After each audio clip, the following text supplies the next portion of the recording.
Good morning, folks. I'm Dave Canterbury with Self-Reliance Outfitters and the Pathfinder School. What I'm doing this morning is I need to make a tool handle, and I've been working on this Tuca Cam style carving blade that I forged this morning, and it is ready to be cleaned up and heat treated and then final sharpened. Then it needs to be mounted in a handle. And this type carving knife is made for deeper carving tasks like inside cookses and things like that, where you need to get down into a deeper recess in the material.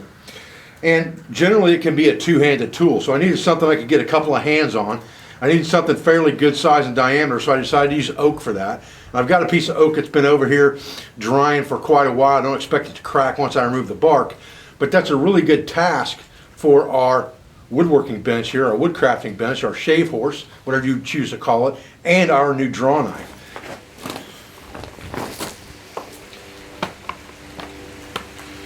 So this is the wider end, so we'll leave that, the back end.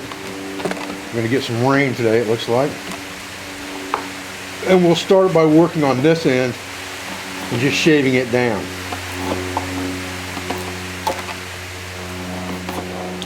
The good thing about these shave horses is it gives you a good positive lock on the material and lets you manipulate the material very quickly just by releasing pressure with your feet to move around an object like a tool handle, a chair leg, a bench leg, something like that.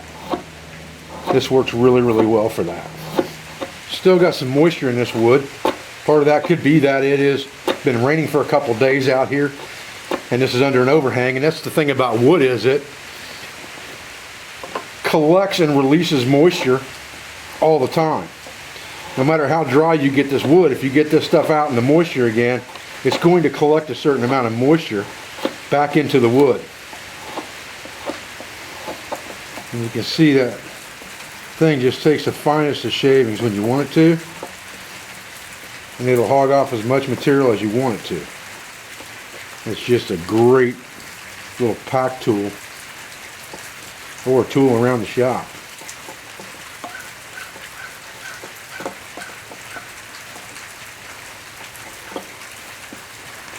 You know, the great thing about this tool is it just takes the slightest amount of pressure. I can just almost set that on top of the wood, and it just takes absolutely the finest of shavings off of that with hardly any pressure on it whatsoever. Really, really love this tool.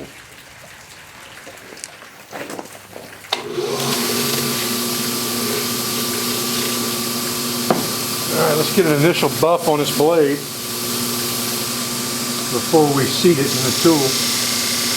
Get this inside real good if I can. It's really important to get that, even though our bevel, our true bevel's on the outside of this tool, so it lifts itself out of the wood. You still have a micro bevel on the inside to worry about as well.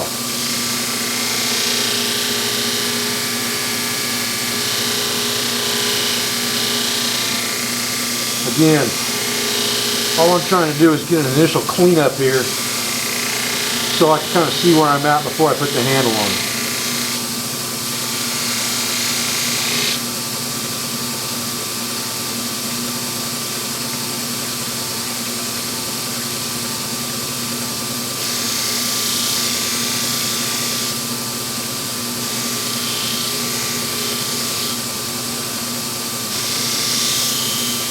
I put the handle on it, it'll be easier to get a final sharpening on it. Right now I'm just looking at my edge to make sure I've got what I want there.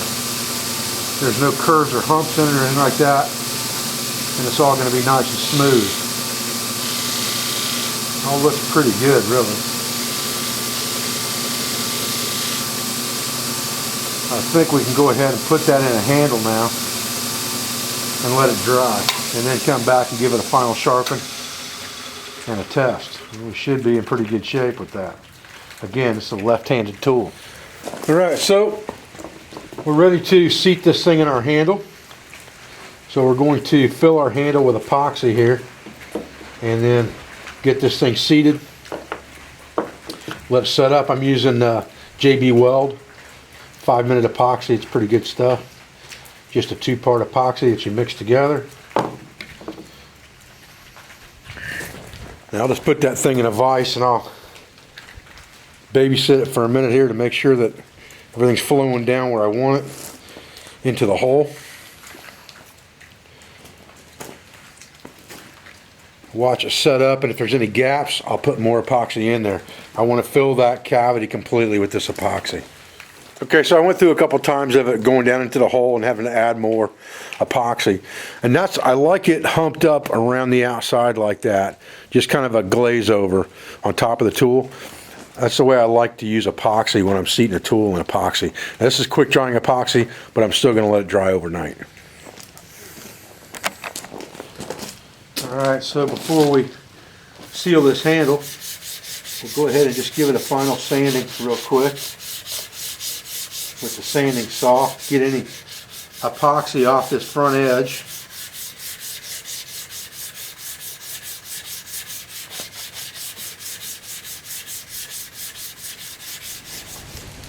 Now, I think we are ready to seal this handle with linseed oil.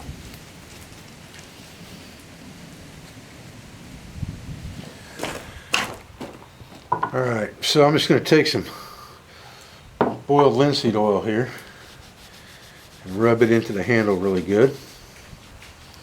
I try to be really careful with this stuff because these oil-soaked rags with this boiled linseed oil can spontaneously combust.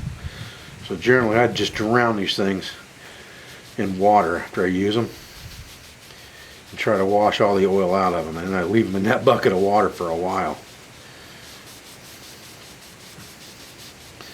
But we're going to need to put several coats of linseed oil on this handle. Again, this is white oak, this handle. And this linseed oil will help seal it.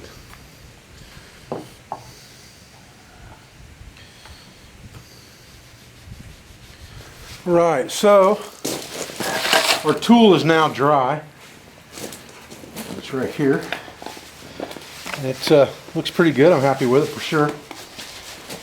What I'm going to do is I've got a spoon blank here that I'm working on. And this is what I'm going to test my tool on. So I'm going to lay this spoon blank in this piece of leather to protect it from scarring on this holdfast. Tap him in there and get after it with this tool and see how she works.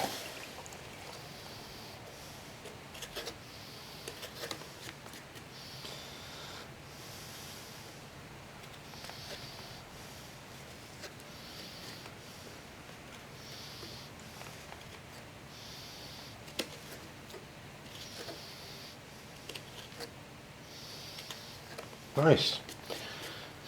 That's not too shabby on that side. Now, of course, it's a left-handed tool. Now I got to figure out how it's going to do on the other side, because it's probably not going to do as good on this side for me, being a left-handed tool and going to the opposite side. It's got both sides of this bowl hollowed out pretty good. Get that center ridge down. Get rid of that, and then we'll really be doing something. Kind of work into that from the side here a little bit. See what happens. There we go. That's getting rid of it. Just like anything else, the more you use it, the more you get used to how it cuts. It's doing a good job for sure. Just sweeps right around. I like that. Makes nice fine shavings around that bowl. Man, that's sweet.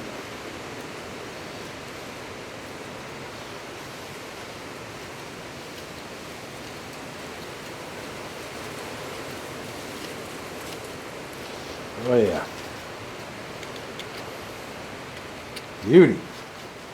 Beauty! I love that. And I sure cannot complain about this thing, that's for sure. Love that. tip. I mean, I can just run that thing right around that bowl.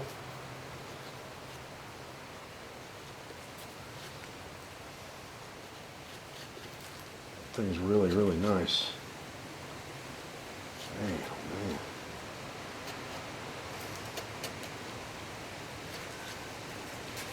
And it's leaving a pretty nice finish, other than places where I'm not used to the tool yet and making a few gouges. It's really leaving a nice finish in this bowl. Man. Get a little bit more out of this front area here. Now that I get used to the tool, it's a lot easier to manipulate it. Folks, I appreciate you joining me out here today the last couple of days while we made this new bowl carving tool and carved a bowl in this new spoon that we're working on. Tool's working out fantastic for me, and to me, the true satisfaction comes from making a tool yourself and having it perform the job that it was intended to in better than passable fashion. That's the learning process that I'm after. I appreciate your views. I appreciate your support. I thank you for everything you do for me, for our school, for our family, for our business, for all of our sponsors, instructors, affiliates, and friends. And I'll be back with another video as soon as I can. Thanks, guys.